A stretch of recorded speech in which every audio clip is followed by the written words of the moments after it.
तो गाइस आज हम बात करेंगे क्वेस्टिज्म के चैप्टर नंबर 130 के बारे में। और पिछले चैप्टर में हमने देखा था शिग्योंग रयू की हान ज़ेहा ने काफी ज्यादा हालत खराब कर दी होती है बिना उसके सामने आए। हान ज़ेहा ने शिग्योंग रयू की गैंग के सारे बंदे उसी के खिलाफ कर दिए होते हैं और इसीलिए शिग्योंग रयू को उन सब के धोखे का सामना करना पड़ता है और उन सब से ही फाइट करनी पड़ती है, जिस वजह से शिग्योंग रयू भी काफी ज्यादा जख्मी हो जाता है। लेकिन सारे धोखेबाजों को निपटाने के बाद शिग्योंग रयू तैयार होता है हान ज़ेहा तक जाने के लिए, उसको मारने के लिए। शिग्योंग रयू पूरी तरह से बौखलाया हुआ होता है, लेकिन इतने में ही उसके सामने हाजुन आ जाता है और उसको हान ज़ेहा तक जाने से रोक देता है। शिग्योंग रयू के सामने हाजुन और युग्योमना दोनों ही खड़े होते हैं जो उसे हान ज़ेहा तक जाने से रोक रहे होते हैं। हाजुन मस्त अपनी सिगरेट जलाते हुए युग्योमना को कहता है, इससे पहले मैं अकेले फाइट करूंगा, अगर तू बीच में आया तो मैं तेरे साथ फाइट करने लग जाऊंगा युग्योमना, इसलिए बीच में मत आइयो। साथ ही साथ में अभी हमें हाजुन के स्टैट्स भी दिखाए जाते हैं जो कि UR लेवल के होते हैं लगभग, और युग्योमना के स्टैट्स हाजुन से हल्के से नीचे होते हैं। लेकिन रयू हाजुन की बातें सुन के बोल रहा होता है,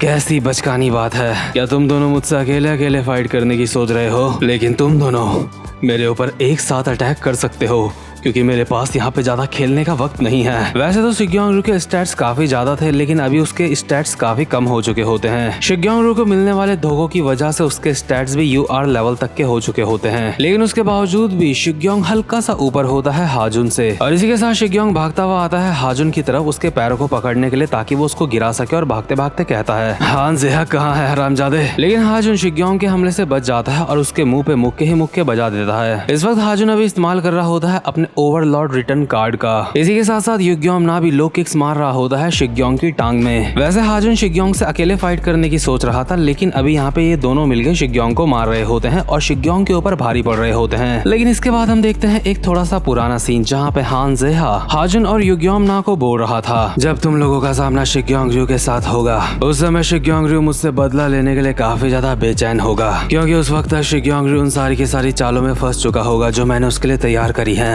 इसलिए उसके दिमाग में सिर्फ एक ही बात चल रही होगी कि उसे मुझसे बदला लेना है। हाजुन कहता है, तो आखिर इस बात का क्या मतलब है? ज़ेहा कहता है, अगर किसी भी फाइट में तुम अपने दुश्मन के इमोशंस को कंट्रोल कर लेते हो तो ये एक जीत होती है तुम्हारी। शिग्योंग रयू क्योंकि मुझ तक पहुंचने के लिए काफी ज्यादा उतावला हो रहा होगा, इसलिए वो अपनी पूरी पोटेंशियल के साथ तुम दोनों से फाइट नहीं कर पाएगा, और तुम दोनों साथ में मिलके उसे आसानी से हरा सकते हो ऐसी कंडीशन में। और जब तुम दोनों ने उसका मार मार के कुत्ता बना ही दिया होगा उस वक्त आखिरी में मैं वहां पे आऊंगा। लेकिन अगर फिर भी तुम दोनों को ऐसा लग रहा होगा कि अगर तुम दोनों उसको नहीं हरा सकते तो तुम दोनों कम से कम उसको बिजी रख सकते हो, क्योंकि कुछ देर बाद मैं वहां पे पहुंच जाऊंगा। वैसे भी एक उतावला अपोनेंट बहुत ज्यादा कमजोर होता है, और अगर तुम्हारे मन में किसी के भी खिलाफ कोई भी भड़ास है या फिर किसी भी तरीके का गुस्सा है तो तुम वो सारा का सारा गुस्सा उस हरामजादे के ऊपर निकाल सकते हो। तुम दोनों उसे किसी खिलौने की तरह इस्तेमाल कर सकते हो जिसके साथ तुम जितना मर्जी उतना खेल सकते हो। और प्रेजेंट मोमेंट में हो भी यही रहा होता है। हाजुन और युग्योमना ने साथ में मिलकर शिग्योंग रयू की तोड़ के रखी होती है। हाजुन लगातार मुक्के मार रहा होता है और युग्योमना लगातार लाते मार रहा होता है, और शिग्योंग अपने मन में मार खाते खाते बोल रहा होता है, शिट,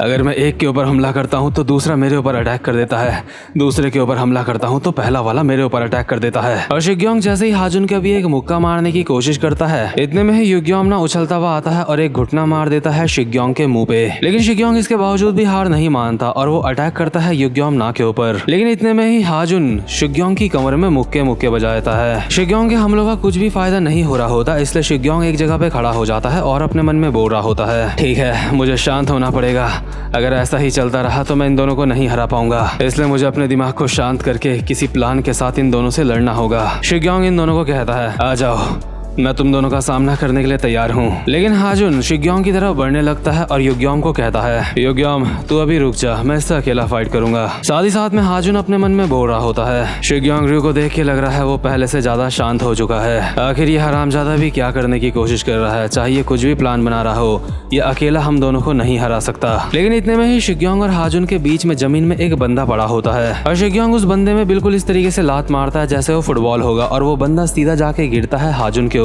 मारो, हमको जिंदा मत छोड़ो सालो, हम कोई मंदिर का घंटा है कि कोई भी आके बजा जाता है। जिस वजह से हाजुन थोड़ा सा डिस्ट्रैक्ट हो जाता है और इसी चीज का फायदा उठाते हुए जो शिग्योंग होता है गोली की रफ्तार से यहाँ से भागने लगता है, और पीछे से हाजुन चिल्ला रहा होता है, शिट, तो ये इसका प्लान था, वो भाग रहा है, जाके उसको पकड़। इसी के साथ युग्योम भी फुल रफ्तार से शिग्योंग रयू के पीछे भागने लगता है, लेकिन शिग्योंग अचानक से अपने पैरों में ब्रेक लगाता है और उल्टा पीछे की तरफ युग्योम की तरफ ही भागने लगता है और कहता है, क्या मैं भाग रहा हूँ? हूँ, बिल्कुल गलत सोचा। और शिग्योंग अचानक से ही युग्योम को पकड़ के जमीन में पटक देता है। ये एक तरीके का सरप्राइज अटैक होता है और इस एक खतरनाक हमले से युग्योम की बत्ती अभी यहाँ पे गुल हो चुकी होती है और हाजुन ये सब कुछ देख के अपने मन में बोल रहा होता है, हम लोग इस हरामजादे के जाल में फंस गए, हम लोगों ने इसके ऊपर ज्यादा ध्यान नहीं दिया। युग्योम ना को निपटाने के बाद शिग्योंग रयू कहता है, तो फाइनली अभी मुझे थोड़ा बेटर लग रहा है। तो तू क्या बोल रहा था कि मैं जेहा तक नहीं पहुंच पाऊंगा? हाँ, काफी अच्छा मजाक कर लेता है हरामजादे। लेकिन इतने में ही हाजुन शिग्योंग रयू को पीछे से पकड़ लेता है और उसको अभी एक पटकी देने वाला होता है। लेकिन हाजुन की जब शिग्योंग रयू के साथ पहले भी फाइट हुई थी तब भी हाजुन ने ऐसा करने की कोशिश करी थी और हाजुन शिग्योंग रयू को हिला भी नहीं पाया था। इसलिए शिग्योंग रयू अभी हाजुन को बिल्कुल रिलैक्स होकर बोल रहा होता है, हाजुन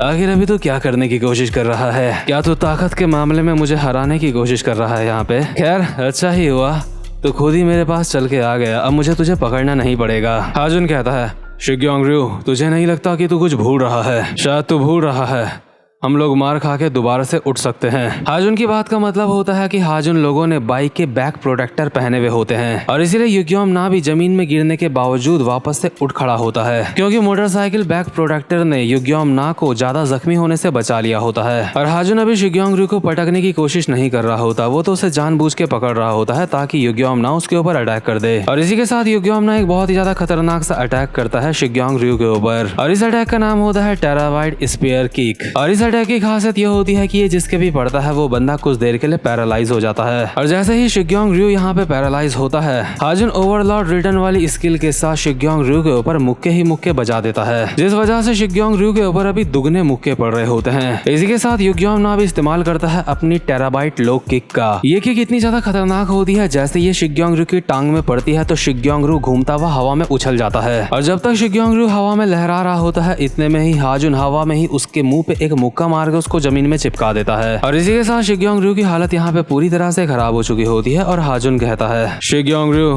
तू हार चुका है। इसके बाद हाजुन हान जेहा को कॉल मिला के कहता है, हेलो जेहा, ये मैं बोल रहा हूँ, शिग्योंग रयू को हमने निपटा दिया है। क्या तू चाहता है हम यहाँ पे तेरा भी इंतजार करें या फिर तेरा कुछ और प्लान है? लेकिन वहीं दूसरी तरफ जो शिग्योंग रयू होता है जमीन में पड़ा पड़ा काफी ज्यादा हैरान होकर अपने मन में बोल रहा होता है, मैं हिल नहीं पा रहा हूँ, क्या ये सब कुछ खत्म हो चुका है? क्या मैं सच में हार चुका हूँ? लेकिन मुझे उस हरामजादे को जान से मारना था। हान जेहा हरामजादा, मुझे उसे जान से मारना था। अभी शिग्योंग रयू काफी ज्यादा डेस्परेट लग रहा होता है हान जेहा को जान से मारने के लिए। और इसी के साथ क्वेस्ट विंडो में हम एक नोटिफिकेशन देखते हैं जहाँ पे लिखा आ रहा होता है, शिग्योंग रयू की पोटेंशियल अपनी लिमिट्स को क्लैश कर रही है, यानी कि वो अपनी लिमिट्स को तोड़ने वाली है। और इसी के साथ साथ जो चोयुन होता है वो भी कैमरा कार्ड की मदद से शिग्योंग रयू को देख रहा होता है दूर से और साथ ही साथ में खुद से बोल रहा होता है, मुझे लगता है मैं बस इसकी इतनी ही मदद कर सकता हूँ। दरअसल अभी जो शिग्योंग रयू की री अवेकनिंग हो रही होती है वो दूर बैठ के चोयुन ही करवा रहा होता है। चोयुन ये सब करने के लिए अपने एक डायमंड कार्ड का इस्तेमाल कर रहा होता है, जिस वजह से शिग्योंग रयू की पोटेंशियल जबरदस्ती दोबारा से री अवेक हो रही होती है। लेकिन क्योंकि चोयुन ये सब कुछ अपने कार्ड की मदद से कर रहा होता है इसलिए शिग्योंग रयू को कोई भी एक्सक्लूसिव अटैक कार्ड नहीं मिलता। वहीं दूसरी तरफ हम देखते हैं जो हाजुन और युग्योम ना होते हैं वो लगभग यहाँ से जाने वाले होते हैं शिग्योंग रयू को निपटा के। लेकिन इतने में ही क्वेस्ट विंडो में हमें रेड रंग की वार्निंग दिखाई देती है और साथ साथ में लिखा आ रहा होता है शिग्योंग रयू असेंडेड लेवल में पहुंच चुका है। और इसी के साथ शिग्योंग रयू इन दोनों के ही ऊपर पीछे से अटैक कर देता है। अभी हमें यहाँ पे शिग्योंग रयू, हाजुन और युग्योम ना की फाइट नहीं दिखाई जाती, लेकिन दूसरे ही सीन में जेहा को एक खबर मिल चुकी होती है कि हाजुन और युग्योम ना हार चुका है। और जेहा का जो खबरी होता है जेहा को अभी बोल रहा होता है, हाँ तुमने बिल्कुल सही सुना, वो दोनों के दोनों हार चुके हैं और उसके बाद से शिग्योंग रयू कहीं भी दिखाई नहीं दे रहा है। इसलिए जेहा मुझे लगता है कि तुम्हें किसी सुरक्षित जगह पे चले जाना चाहिए, हो सकता है कि वो तुम्हारे लिए ही आ रहा हो। और जो जेहा होता है ये सब कुछ सुन के अपने मन में बोल रहा होता है, आखिर ये सब कुछ मुमकिन कैसे है? आखिर शिग्योंग रयू ने अकेले उन दोनों को कैसे हरा दिया? क्या कोई ऐसी चीज है जिसके ऊपर मैंने ध्यान नहीं दिया? आखिर ऐसा कैसे हो सकता है? मैंने तो पूरी कैलकुलेशन करी थी। जेहा के साथ का बंदा उसे बोल ही रहा होता है, जेहा तुम्हें यहाँ से जल्दी से जाना होगा, जल्दी करो। लेकिन इतने में ही यहाँ पे शिग्योंग रयू पहुंच चुका होता है और शिग्योंग रयू ने हाजुन और युग्योम ना को दोनों को मुंह से पकड़ रखा होता है और घसीटते हुए यहाँ पे लेके आ जाता है। और साथ ही साथ में बहुत ही सीरियस तरीके से जेहा को कहता है, आखिरकार मैंने तुझे ढूंढ ही लिया हान जेहा, कसम से मैं तुझसे मिलने के लिए बहुत ज्यादा बेचैन था, इतना ज्यादा बेचैन कि मुझे ऐसा लग रहा था कि मुझे तुझसे प्यार ही हो गया है। तो ठीक है, क्योंकि अभी हम दोनों एक दूसरे के आमने सामने हैं तो अब वक्त है हिसाब किताब बराबर करने का। तूने मेरे साथ चाल चली सिर्फ एक बार नहीं बल्कि 2 बार भी नहीं, उससे भी ज्यादा बार मेरे ही लोगों को मेरे खिलाफ करके उनसे मेरे ऊपर अटैक करवाया। लेकिन तूने जितनी भी घिनौनी चालें मेरे साथ चली थी हान ज़ेहा, अब उस सब का बदला लेने का वक्त आ चुका है, क्योंकि अब मैं तुझे फाड़ने वाला हूँ। और इस समय रयू फुल एक्साइटेड होता है हान ज़ेहा को फाड़ने के लिए। साथ साथ में हमें रयू के स्टैट्स भी दिखाए जा रहे होते हैं। असेंडेड फॉर्म में आने के बाद रयू के स्टैट्स काफी ज्यादा इंक्रीज हो चुके होते हैं। उसकी स्ट्रेंथ MR+ की हो चुकी होती है, साथ ही साथ में स्पीड MR लेवल की और एंड्योरेंस X लेवल का। और इस चीज का साफ मतलब है कि रयू अभी काफी ज्यादा खतरनाक हो चुका है। वो अभी हान ज़ेहा से भी ज्यादा खतरनाक है। लेकिन इसी के साथ ये वाला चैप्टर भी यहीं पे खत्म होता है और आगे के चैप्टर्स में हमें काफी ज्यादा फाइट्स देखने को मिल सकती हैं। लेकिन यार अभी वीडियो को छोड़ के जाना मत, मुझे आपको कुछ कहना है। देखो यार, कमेंट में काफी सारे लोग बोल रहे हैं कि मैं सिर्फ एक ही वीडियो क्यों डाल रहा हूँ आजकल। यहाँ तक कि मैंने ये बात बताई भी थी कि मेरी हेल्थ थोड़ी सी लो चल रही है, इस वजह से मैं एक वीडियो डाल रहा हूँ। लेकिन फिर भी काफी सारे लोगों को समझ नहीं आ रहा है, इसलिए आप भाई लोगों के लिए मैं क्लियरली समझाता हूँ आखिर बात क्या है। देखो यार, ऐसा नहीं है कि 2 वीडियो बनाना पॉसिबल नहीं है। मैंने काफी लंबे समय तक 2 वीडियो बनाई है और वो भी सिर्फ इसलिए बनाई थी क्योंकि आप लोगों की काफी ज्यादा डिमांड थी। लेकिन अगर इंसान कोई भी काम करता है तो उसे उसकी कुछ ना कुछ तो कीमत चुकानी पड़ती है और मेरे साथ भी यही केस हुआ है। मैं पहले जिम करता था, पहले काफी ज्यादा एक्सरसाइज करता था, लेकिन 2 वीडियो बनाने के चक्कर में ये सारी की सारी चीजें धीरे धीरे करके मुझसे छूट रही थी। और मैं एक ऐसा इंसान हूँ जो बिना एक्सरसाइज के नहीं रह सकता। 2 वीडियो बनाने में मुझे अपने लिए बिल्कुल भी समय नहीं मिल पाता, यहाँ तक कि मैं खाना भी टाइम पे नहीं खा पाता। और इन्हीं सारे रीजंस की वजह से मेरी हेल्थ डाउन पे डाउन जा रही थी। और देखो यार, जितने भी लोग बोलते रहते हैं कि 2 वीडियो डालूं, 3 वीडियो डालूं, 4 वीडियो डालूं एक दिन में, उन सभी भाइयों से बहुत ही प्यार से कहना चाहता हूँ यार, मैं भी एक इंसान हूँ। लेकिन उसके बावजूद भी आप लोग मेरे लिए काफी ज्यादा वैल्यू रखते हो, इसलिए मुझे जब कभी भी टाइम मिलेगा तो मैं 2 वीडियोस डाल दिया करूंगा। लेकिन फिलहाल मेरे लिए 2 वीडियोस डालना पॉसिबल नहीं हो पा रहा है। अब देखो, जो डैनियल जैसा बंदा होगा, जे होंग जैसा बंदा होगा, वो दूसरों की फीलिंग समझ जाएगा कि वो इंसान क्या कहना चाहता है। लेकिन लोगन ली जैसे मेरे भाई लोग शायद ये बात ना समझ पाए। तो आई होप गाइज आप लोग मेरी बात समझ चुके हो। अब मैं मिलता हूँ आपसे अपनी नेक्स्ट वीडियो में, तब तक के लिए गुड बाय।